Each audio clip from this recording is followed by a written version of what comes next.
What's up, guys? All right, so today what we're going to be working on are the end links on the rack and pinion, and then also replacing the boots because they are pretty much destroyed on the 240. This happens quite a bit, pretty often with a lot of these, especially how old they are. And so what we just want to do is make sure that it keeps all the dust and the debris out so that it functions perfectly normal, and make sure that their grease stays in so it performs very well. Doesn't look like it's too bad. I don't know if it's the original rack and pinion or not, but the boots are definitely destroyed and look like they've been that way even before I bought this car about 6+ years ago. So gonna get to that right now, and hopefully don't have to worry about it in the future. All right, let's get to it. All right, and as you can see on this side, it's pretty much destroyed. What makes this side a little bit harder though is that you have the pump, which doesn't give you a lot of clearance for the boot to go over the lip, so it makes it a little bit more difficult. And what we have here is the tie rod. As you can see, it's pretty crusty with those cracks on the bushing, and since I'm replacing the boots anyways, I might as well replace these bushings as well.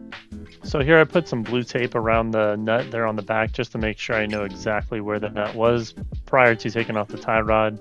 Unfortunately, it didn't work out so well. When I was putting the boot on, it ripped the tape off. So what I would recommend is a paint pen or something a little bit more durable so that you don't have to worry about getting an alignment after putting everything back together. Here's the side-by-side with the old one being on the left and the new one being on the right. And as you can see, the OEM one appears to be a little bit thicker in diameter. Took the old boot off and kind of cleaned the shiny part of that metal rod before I put the new boot on. And what I've heard is you don't have to apply any grease to the metal rod there. The only type of grease you would necessarily have to apply, I believe, is on the ball joint, but I didn't do that because it seemed to be well lubricated.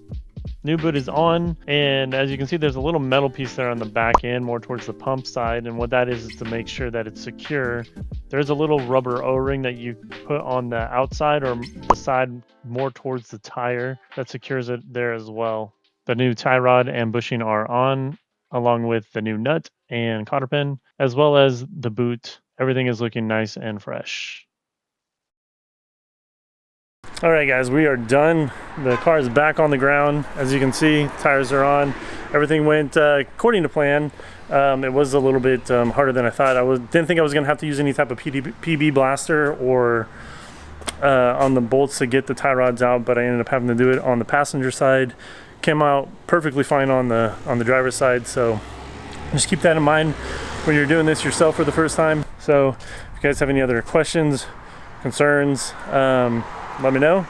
To put the, I guess it's a crown screw at the top where you put the cotter pin in, that was 50 pounds torque, but I had to go a little bit over to make sure the hole was exposed. But yeah, if there's anything else that you guys can think of or need to know, hit me up. All right, take it easy, guys.